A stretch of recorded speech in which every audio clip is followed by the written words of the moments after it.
a body moving in a circle, it constitutes circular motion. It constitute circular motion. देखो इधर, जैसे मान लीजिए कि कोई बॉडी है और मान लीजिए कि कोई बॉडी सर्कल में मूव कर रही है, and suppose this point is P and this is Q. ठीक है, मान लो ये R रेडियस के सर्कल में मूव कर रही है, तो मैं क्या कर रहा हूँ, मैं यहाँ पे टाइम इंटरवल ले रहा हूँ, टाइम इंटरवल, और मान लीजिए मैं टाइम इंटरवल जो ले रहा हूँ वो डेल्टा टी ले रहा हूँ. ठीक है, देखिए डेल्टा का मतलब क्यों डेल्टा ऐड किया, because we are taking a small time interval. मान लीजिए उस स्मॉल टाइम इंटरवल में बॉडी जो है वो P से Q पॉइंट पे पहुंच जा रही है. तो सपोज़ अगर वो P से Q पॉइंट पे पहुंच रही है तो कि सपोज़ एंगल कवर कर रही है डेल्टा थीटा, और मान लो यहाँ से लेके यहाँ तक की जो डिस्टेंस कवर कर रही है वो क्या है, डेल्टा एक्स. ठीक है सुमित. तो बेसिकली क्या है कि जब बॉडी सर्कल में मूव करेगी तो सर्कल में मूव करने पे क्या दिख रहा है आपको, वो एक एंगल भी कवर कर रही है और दूसरा क्या है, डिस्टेंस भी कवर कर रही है. इसीलिए अगर वो एंगल कवर कर रही है तो उसके पास एक एंगुलर स्पीड होगा, अगर वो डिस्टेंस कवर कर रही है तो उसके पास क्या होगा, लीनियर स्पीड होगा. समझ में आ गया. तो जैसे अभी आपको दिख रहा है ना कि डेल्टा टी टाइम में उसने कितना एंगल कवर किया है, डेल्टा थीटा. तो अगर मैं एंगुलर स्पीड देख रहा हूँ, एंगुलर स्पीड को डिनोट करते हैं W से, and that is equals to क्या होगा, डेल्टा थीटा ओवर क्या होगा, delta T. That is angle upon क्या होगा, टाइम. अगर यूनिट की बात करें तो थीटा की यूनिट क्या होती है, रेडियन, और टाइम की यूनिट क्या होती है, सेकेंड. तो इसकी यूनिट क्या होगी, रेडियन क्या होगी, पर सेकेंड. अब जैसे मान लो कि अगर डेल्टा टी टेंड्स टू 0 है, मतलब जो टाइम इंटरवल आपने लिया है वो बहुत ही कम है, तो आप यहाँ पे जो W की वैल्यू होगी वो क्या हो जाएगी, डी थीटा ओवर क्या होगी, डी टी. तो ये आपकी क्या होगी, एंगुलर स्पीड. तो अगर बॉडी सर्कल में मूव कर रही है तो उसके पास सबसे पहली जो स्पीड होगी वो क्या होगी, एंगुलर. ठीक है. अगर मान लो यहाँ पे तुम इस ट्राइंगल, इस पर्टिकुलर में देखो, आपने पढ़ा होगा 10th में एक फॉर्मूला आर्क लेंथ का. आर्क लेंथ क्या होती है, जैसे आपको दिख रहा है ना, आर्क लेंथ कितनी है, डेल्टा एक्स, और आप इसको रिलेट कर सकते हो ना, delta x equal arc length होती है R इंटू क्या होता है, theta. R is the radius of the circle and theta is the angle subtended. तो देखो डेल्टा एक्स तो आर्क लेंथ हो गई, R की वैल्यू तो R हो गई, और थीटा की जगह पे क्या रख सकते हो, डेल्टा थीटा. तो अब नेक्स्ट जो आ रही है वो आ रही है लीनियर स्पीड. देखो लीनियर स्पीड को अगर मैं V से डिनोट कर रहा हूँ तो डेल्टा टी टाइम में कितना डिस्टेंस ट्रैवल किया है इसने, भाई डेल्टा टी टाइम में डेल्टा एक्स डिस्टेंस ट्रैवल किया है, तो इसीलिए जो लीनियर स्पीड होगी वो क्या होगी, डेल्टा एक्स ओवर क्या होगा, डेल्टा टी. समझ में आ गया. अगर आप देख रहे हो कि डेल्टा एक्स को आप लिख सकते हो ना R इंटू डेल्टा थीटा, तो put delta X equals to R into delta theta. तो मान लीजिए आपने R डेल्टा थीटा ओवर क्या होगा, डेल्टा टी, और delta theta over delta T को आप क्या लिख सकते हो, W. तो इसका मतलब V इक्वल्स टू क्या होगा, R ओमेगा. समझ में आ गया. तो इसका मतलब अगर बॉडी एक सर्कल में मूव करेगी तो उसके पास एक एंगुलर स्पीड होगी जिसको आप W से डिनोट करोगे, और एक उसकी क्या होगी, लीनियर स्पीड, जिसको आप किससे डिनोट करोगे, V से. और there is a relation between linear speed और क्या होगा, angular speed, and that V equals to क्या होगा, R ओमेगा. समझ में आ गया सबको. जितने लोग कल नहीं आए थे ना वो लोग आप दूसरों की कॉपी में से नोट कर लेना.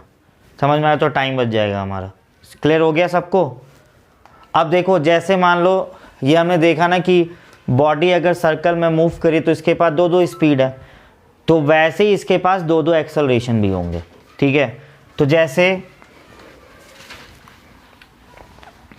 क्यों दो एक्सेलरेशन होंगे, जैसे मान लो अब अगर उसके पास, अगर उसकी angular speed with respect to time change होती है, उसकी अगर angular speed with respect to time change हो रही है तो उसके पास एक क्या होगा, एक्सेलरेशन, एंगुलर एक्सेलरेशन. समझ में आ गया.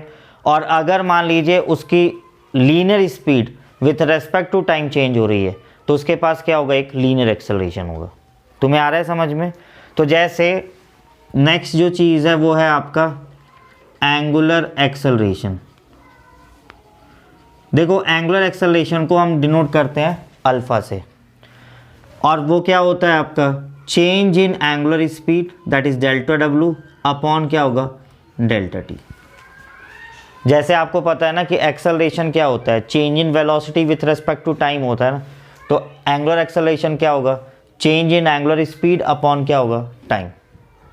ठीक है, अगर यूनिट की बात करें तो डेल्टा ओमेगा की यूनिट तो रेडियन पर सेकेंड होगी, ये क्या हो जाएगी रेडियन पर सेकेंड क्या होगी स्क्वायर। क्लियर हो गया। नेक्स्ट जो है वो है लीनियर एक्सेलरेशन। देखिए लीनियर एक्सेलरेशन का फॉर्मूला सेम है, जैसे एक्सेलरेशन की बात करें तो एक्सेलरेशन क्या होता है डी वी ओवर क्या होता है डी टी, तो इसको मैं ऐसे भी लिख सकता हूँ डेल्टा वी ओवर क्या होगा डेल्टा टी।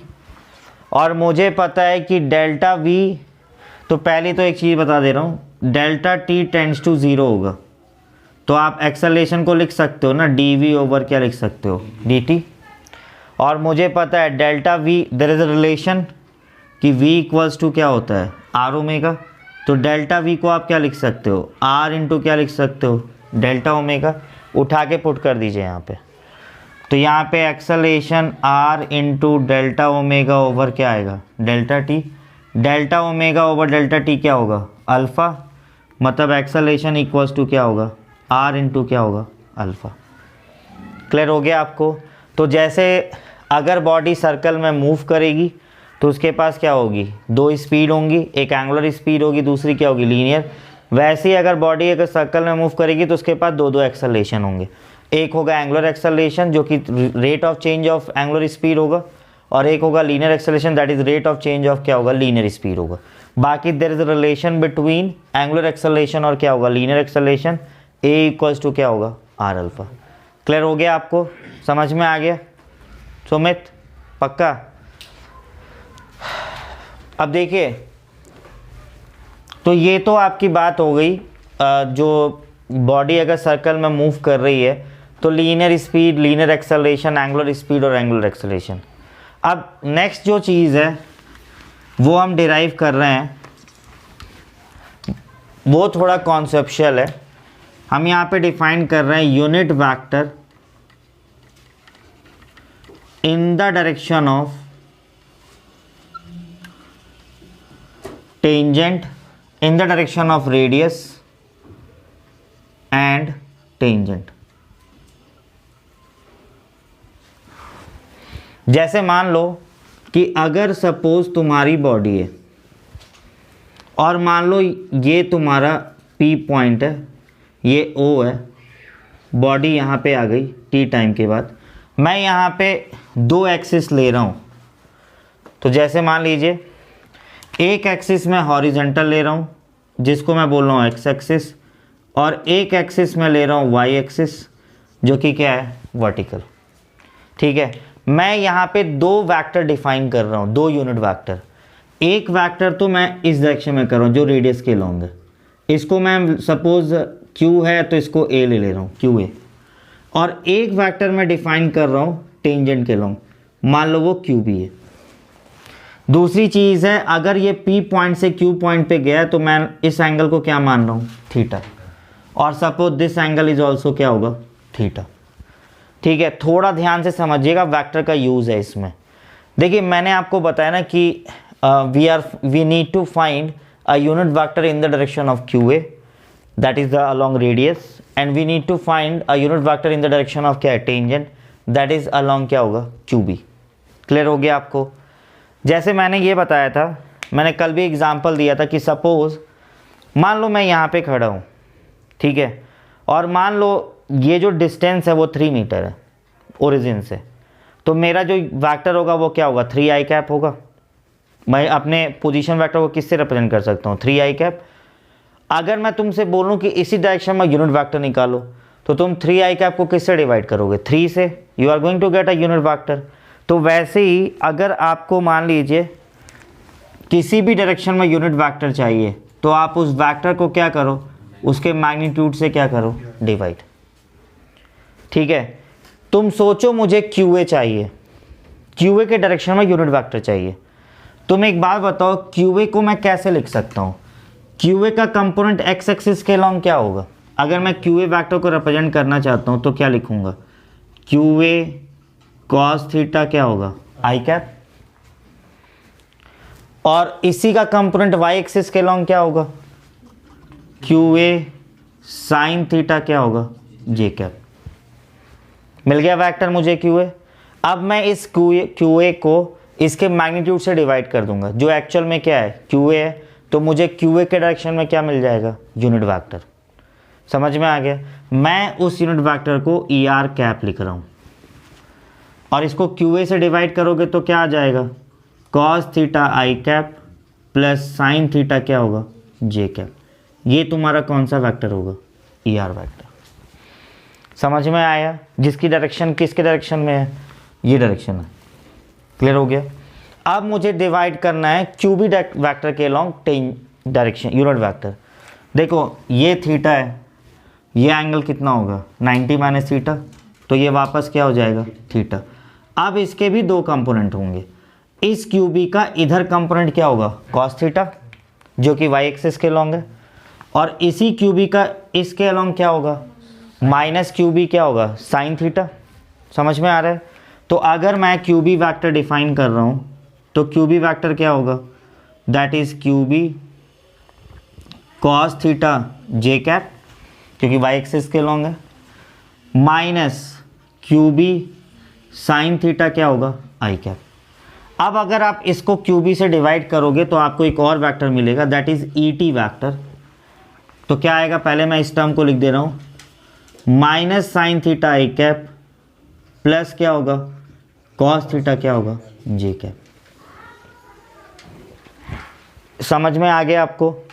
इसका मतलब मैंने दो यूनिट वेक्टर डिफाइन किए हैं, एक मैंने रेडियस के अलॉन्ग किया है, ठीक है, और एक मैंने किसके अलॉन्ग किया है? टेंजेंट के अलॉन्ग। समझ में आ गया सबको? अब अगर मान लो मुझे, अब मैं वापस आता हूँ सर्कल पे, ठीक है। तुम एक बात बताओ, जो मेरा पार्टिकल है वो क्यू पॉइंट पे पहुँच गया है ना टी टाइम में, तो मुझे ना उसका पोजीशन वेक्टर बताना है। मुझे क्या बताना है? ये ओ क्यू वैक्टर बताना है। तो एक बात बताओ, ओ क्यू का मैग्नीट्यूड कितना है? आर है ना, आर। और उस डायरेक्शन में यूनिट वेक्टर क्या है? कॉस। जैसे आपको मैं अभी बता रहा था कि मान लो मैं यहाँ पे खड़ा हूँ और मान लो मैं एक्स एक्सिस पे 3 मीटर पे हूँ, 3 मीटर पे, तो मेरा पोजीशन वेक्टर क्या होगा? 3 आई कैप होगा ना, क्योंकि मैंने मैग्नीट्यूड को किससे मल्टीप्लाई किया है? उसके यूनिट वेक्टर से। तुम्हें ओ क्यू का तो मैग्नीट्यूड पता है आर, और ओ क्यू के डायरेक्शन में यूनिट वेक्टर क्या है? Cos theta I cap plus क्या है? Sine theta J cap. तो अगर मैं उसका पोजीशन वेक्टर बताना चाहता हूँ, ये मैं बता रहा हूँ पोजीशन वेक्टर ऑफ पार्टिकल, तो क्या होगी पोजीशन वेक्टर पार्टिकल की? आर वेक्टर क्या हो जाएगा? आर तो मैग्नीट्यूड हो गया, और उस डायरेक्शन में कौन सा वेक्टर है? E R cap. इसको लिख दे रहा हूँ मैं, ये क्या आएगा? Cos theta I cap plus sign theta क्या होगा? जे कैप। समझ में आ गया? ये तो पोजीशन वेक्टर आया है। अगर मैं इसको डिफरेंशिएट करूँगा तो मुझे क्या मिलेगी? वेलोसिटी। तो मान लीजिए मैं वेलोसिटी अगर निकाल रहा हूँ तो वो क्या आएगी? डी आर ओवर क्या होगी? D T. कर दो डिफरेंशिएट इसे। देखो अगर आप इसको डिफरेंशिएट करोगे तो आर तो कांस्टेंट है, ठीक है सुमित, और ये डिफरेंशिएट होगा, तो देखो यहाँ पे आर तो कांस्टेंट हो गया, कॉस थीटा का डिफरेंशिएशन क्या होगा? Minus sine theta into D theta over क्या होगा? D T I cap. Sine theta का डिफरेंशिएशन क्या होगा? Cos theta into D theta over D T क्या होगा? जे कैप। मैं ये बता दे रहा हूँ, कल भी मैंने बताया था कि D theta over D T कैसे आया। जैसे अगर मान लो y equals to X square है और मैंने तुमसे बोला कि इसको dx के रेस्पेक्ट में डिफ्रेंशिएट करो, तो ये 2x into D x upon क्या होता है? dx। क्लियर हो गया? अगर मैंने, लेकिन ये कैंसिल हो जाता है, लेकिन अगर मैंने तुमको बोला कि इसी को तुम्हें डिफ्रेंशिएट किया करना है टाइम के रेस्पेक्ट में, तो ये 2x इंटू क्या होगा? dx ओवर क्या होगा? dt। तुम्हारा थीटा किसके रेस्पेक्ट में डिफ्रेंशिएट हुआ है? टाइम, ना कि थीटा के रेस्पेक्ट में। इसीलिए कॉस थीटा का डिफरेंशिएशन तो माइनस साइन थीटा होगा, पर फिर से थीटा डिफरेंशिएट हुआ किसके रेस्पेक्ट में? टाइम। देखो यहाँ से D theta over D T बाहर आ जाएगा ना, तो यहाँ पे क्या आएगा? आर डी थीटा ओवर क्या आएगा डी टी, यहाँ क्या आ रहा है minus sine theta I cap plus cos theta क्या आ रहा है J cap. D theta over D T क्या होता है ओमेगा डब्लू एंगुलर स्पीड। और तुम ये वेक्टर को देखो कौन सा है, ये वेक्टर है तुम्हारा ई टी वेक्टर। इसका मतलब जो वेलोसिटी आ रही है वो क्या आ रही है आर डब्ल्यू इंटू क्या आ रही है ई टी कैप। क्लियर हो गया। इसका मतलब अगर बॉडी सर्कल में मूव करती है ना तो जो उसकी लीनियर स्पीड होती है वो किस डायरेक्शन में होती है टेंजेंट के लॉन्ग। यहाँ होगी तो इधर होगी, यहाँ होगी तो इधर होगी, यहाँ होगी इधर होगी, जो हमने प्रूफ कर दिया। समझ में आ गया। तो if a body is moving in a circle its velocity will be along क्या होगा that will be along the क्या होगा tangent. That we have proved it. समझ में आ गया आपको, क्लियर हो गया। पॉज कर देना इसे, करो नोट। ये देखिए अब जो वेलोसिटी आई है तो वेलोसिटी क्या आई है आपकी आर ओमेगा और क्या था ई टी कैप। मतलब ई टी क्या था तुम्हारा minus sine theta I cap plus cos theta क्या था जे कैप। ठीक है, वेलोसिटी तो मिल गई and that velocity is along the tangent. अब आपको क्या करना है एक्सेलरेशन। तो एक्सेलरेशन क्या होगा डी वी ओवर क्या होगा डी टी। इसमें एक प्रॉब्लम है, प्रॉब्लम ये है कि आर तो कांस्टेंट है पर ओमेगा और थीटा दोनों वैरी कर रहे हैं। तो इसीलिए आपको डिफरेंशिएशन का प्रोडक्ट टूल लगाना होगा। प्रोडक्ट टूल क्या होता है एक को बाहर दूसरे को डिफरेंशिएट, दूसरे को बाहर पहले को डिफरेंशिएट। तो तुम देखो आर को तो तुम बाहर ले जाओ पूरा और इसको भी ऐसे ही रहने दो। क्या आएगा ये इसे भी ऐसे ही रहने दो minus sine theta I cap plus cos theta क्या होगा जे कैप। अब ओमेगा को डिफरेंशिएट कर रहे हैं क्या आएगा डी ओमेगा ओवर क्या होगा डी टी। क्लियर हो गया। प्लस अब तुम ओमेगा को रहने दो और इसको डिफरेंशिएट करो तो माइनस साइन थीटा का क्या होगा minus cos theta D theta over D T I cap और कॉस थीटा का क्या होगा माइनस साइन थीटा इंटू क्या होगा D theta over D T और ये क्या हो जाएगा जे कैप।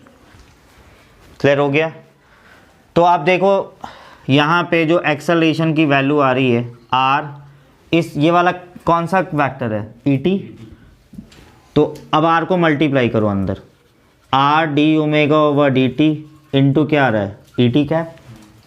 ठीक है, इसमें तुम देखो D theta over D T और माइनस दोनों कॉमन ले लो तो क्या आएगा minus omega into D theta over D T R भी है इसमें और ये क्या आएगा cos theta I cap plus sign theta क्या होगा जे कैप। और ये जो वेक्टर है ये वेक्टर क्या है ई आर कैप है। समझ में आ गया। तो यहाँ पे क्या आ रहा है acceleration R D omega over D T E T cap D theta over D T फिर से क्या होगा ओमेगा। तो ये इसको देखो ऐसे लिख रहा हूँ आर ओमेगा स्क्वायर और इस वाले वेक्टर को क्या लिख रहा हूँ माइनस ई आर कैप। थोड़ा देख लेना, ये तो ऐसे ही रखा है देखो D theta over D T की जगह पे ओमेगा रखा डब्लू तो ये क्या हो गया आर ओमेगा स्क्वायर। ये तो था तुम्हारा ई आर कैप माइनस लेके चला गया हूँ। समझ में आ गया सुमित। अब देखो इससे क्या पता चल रहा है कि जो एक्सेलरेशन है ना उसके दो कंपोनेंट्स हैं। एक तो तुम्हारा किसके लॉन्ग है टेंजेंट के लॉन्ग जिसको हम बोलते हैं टेंजेंशियल एक्सेलरेशन और एक तुम्हारा रेडियस के लॉन्ग है जिसको हम बोलते हैं रेडियल एक्सेलरेशन। और इसका इसी एक्सेलरेशन का जो नाम है वो क्या पड़ा हुआ है सेंट्रीपिटल। समझ में आ गया। तो अगर बॉडी सर्कल में मूव करती है तो उसके पास दो दो कंपोनेंट होंगे। एक तो तुम्हारा टेंजेंट के लॉन्ग होगा, मान लो इस वेरिएबल को मैं ए टी बोल रहा हूँ, और दूसरा क्या होगा तुम्हारा ए आर जो किसके लॉन्ग होगा रेडियस के लॉन्ग। लेकिन देखो एक तो ए टी होगा टेंजेंट के लॉन्ग, ये माइनस ई आर वैक्टर है ना, ई आर वैक्टर तुम्हारा इधर था, ये था E R vector. Minus E R vector क्या होगा अंदर की तरफ इसका मतलब ये जो डायरेक्शन होगी ये किसकी होगी, AR की होगी। समझ में आ गया। तो इसका मतलब बॉडी अगर सर्कल में मूव करेगी ना तो उसके पास दो दो एक्सेलरेशन होंगे, एक होगा टेंजेंट के लॉन्ग और एक होगा रेडियल के long, that is called centripetal. अब देखिए क्या है कि हमें ये देखना है ना कि ये जो दोनों एक्सेलरेशंस हैं, whether it is a tangential acceleration और whether it is a radial, ये दोनों कर क्या रहे हैं। देखिए जब बॉडी सर्कल में मूव करती है ना तो दो चीज़ें चेंज होती हैं। अगर मान लो बॉडी सर्कल में मूव करी तो कंटिन्यूअस डायरेक्शन चेंज हो रही है। मान लो यहाँ पे सपोज अगर मैं देखूँ तो यहाँ पे डायरेक्शन ऐसे है, यहाँ पे ये है, यहाँ पे ये, कंटिन्यूअस डायरेक्शन चेंज हो रही है। दूसरा, अगर मान लो वो सर्कल में मूव कर रही है और उसकी स्पीड बढ़ भी रही है, इसका मतलब दो चीज़ें चेंज हुई ना। वेलोसिटी, अगर मैं बात करूँ वेलोसिटी की, तो एक तो मैग्नीट्यूड चेंज हो रहा है, दूसरा क्या चेंज हो रहा है, डायरेक्शन। ये जो कंपोनेंट है रेडियल वाला, ये this is responsible for change in direction. समझ में आ गया। And this particular magnitude is responsible for क्या होगा, चेंज इन मैग्नीट्यूड। क्लियर हो गया तुम्हें। ये डायरेक्शन किसके लिए होगा, to change the direction, and this is used for क्या होगा, रेस्पॉन्सिबल फॉर क्या होगा, चेंज इन मैग्नीट्यूड। तुम्हें आ रहा है समझ में। थोड़ा मैं और बता रहा हूँ, बाकी लोग अब ध्यान से समझिए इधर। जैसे अगर बॉडी मान लो सर्कल में मूव कर रही है, मान लो उसकी वेलोसिटी इधर है, ठीक है। एक्सेलरेशन के मैंने दो कंपोनेंट्स लिए हैं, एक तो AT इधर लिया है, दूसरा क्या लिया है, AR। अगर तुम लोग को दिख रहा है तो आपको दिख रहा है कि ये जो AT है वो वेलोसिटी की डायरेक्शन में है ना, वेलोसिटी की डायरेक्शन। इसका मतलब AT जो है वो उसका मैग्नीट्यूड चेंज कर देगा, because that is in the direction of क्या है, वेलोसिटी। पर जैसा आपको AR की बात कर रहे हैं, AR तो वेलोसिटी के परपेंडिकुलर है ना, तो उसका मैग्नीट्यूड तो चेंज नहीं कर पाएगा, वो क्या चेंज करेगा, डायरेक्शन। समझ में आ गया। उसकी एक वजह है ना, जब बॉडी ऐसे मूव करेगी इस तरह से वेलोसिटी से, तो ये वाला जो कंपोनेंट है ना वो उसको अपनी तरफ खींचेगा, वो तो ऐसे जाएगा, इसीलिए वो पूरा क्या होगा, एक सर्कल में मूव करने लग जाएगी। समझ में आ गया आपको। तुम्हें इस कंपोनेंट को थोड़ा सा मैं और वो कर रहा हूँ, जिन्होंने नोट नहीं किया कोई बात नहीं, कल कर लीजिएगा। जैसे इस वाले कंपोनेंट को देखो ऐसे लिख रहा हूँ, A, इसको मैं d/dt r omega ET cap, ठीक है। ये तो वैसे ही रहेगा, ओमेगा स्क्वायर r इंटू क्या होगा, माइनस ER कैप। देखो r ओमेगा क्या होगा, v होगी भाई, तो इसका मतलब एक्सेलरेशन इक्वल्स टू क्या होगा, dv/dt इंटू क्या होगा, ET cap plus omega square r minus क्या होगा, ER कैप। क्लियर हो गया। तो जैसा आपको दिख रहा है कि जो ET कंपोनेंट है दैट उसकी वैल्यू किसके इक्वल है, change in velocity with respect to time है ना, so it is responsible for change in क्या है, मैग्नीट्यूड। और इसमें ऐसा कोई कंपोनेंट नहीं है, इट इज़ रेस्पॉन्सिबल फॉर क्या होगा, चेंज इन डायरेक्शन। समझ में आ गया सबको, क्लियर हो गया, तुम्हें आ गया। तो आप ना जो लोग अभी से मैंने गलती से ड्रॉप कर दिया, याद तो था नहीं मुझे, वीडियो तो भेज ही दूंगा तो आप उसी में देखना, बाकी कॉपी में देख लीजिएगा आप यहाँ तक तो सब यहाँ तक करवा दिया था ना मैंने सबको। अब आप लिखिए uniform accelerated motion, uniform circular motion, uniform circular motion. तो right now we are going to discuss that is uniform circular motion.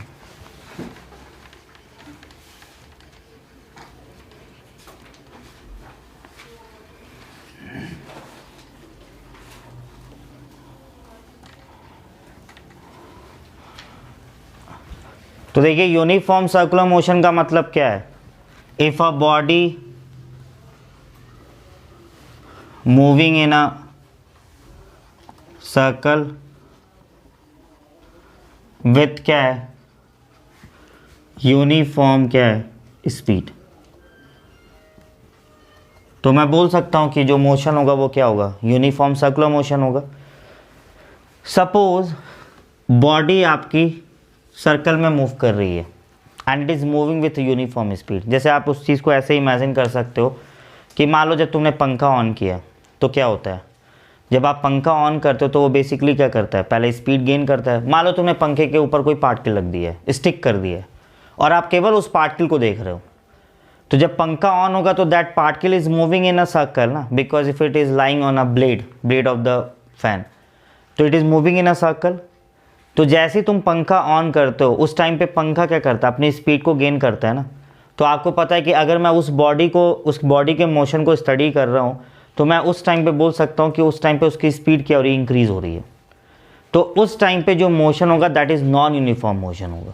लेकिन आप खुद सोचो कि जब पंखा अपने कांस्टेंट स्पीड से मूव करने लग जाता है तो उस टाइम पे अगर मैं देखूंगा तो मैं बोल सकता हूँ ना कि that body is moving in a क्या होगा, uniform, has a uniform circular motion if the speed will remain क्या होगा, कांस्टेंट।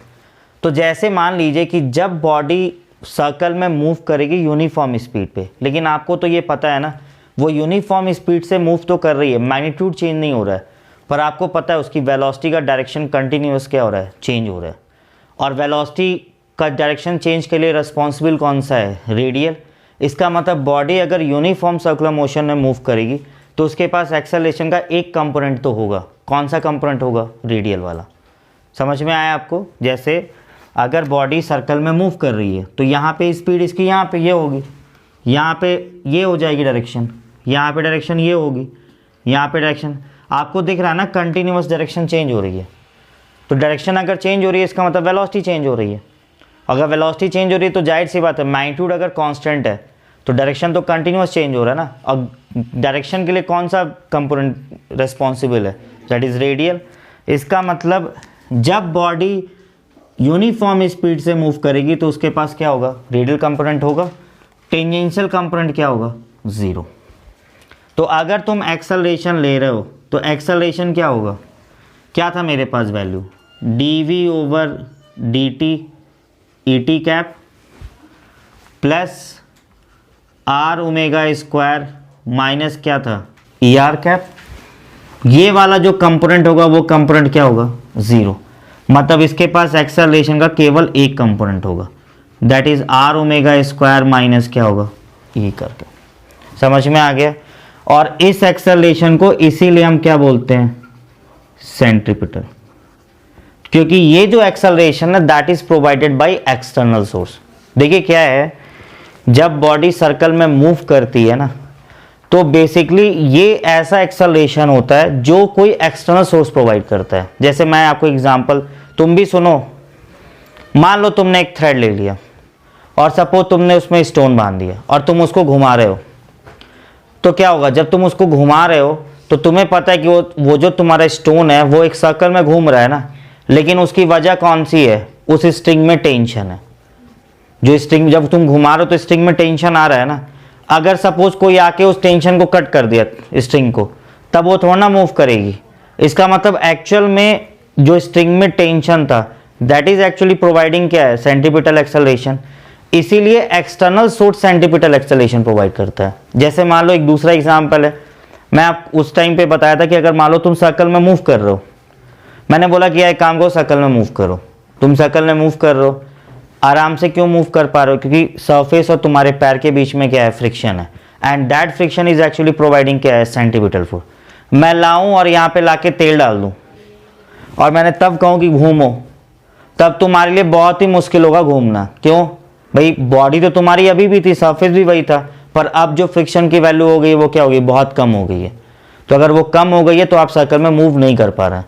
तो वहाँ पे फ्रिक्शन क्या प्रोवाइड कर रहा था, सेंट्रीपिटल। इसका मतलब ये जो सेंट्रीपिटल एक्सेलरेशन है that is provided by some external source. किसी केस में इलेक्ट्रोस्टैटिक फोर्स होगा, किसी केस में मैग्नेटिक फोर्स होगा, किसी में टेंशन होगा, किसी में तुम्हारा जाके क्या होगा, फ्रिक्शन होगा। समझ में आ गया आपको? तो ये जो पर्टिकुलर एक्सेलरेशन है ये जो भी एक्सटर्नल सोर्स प्रोवाइड करता है, तो इसलिए हम बोलते हैं this is actually called centripetal force.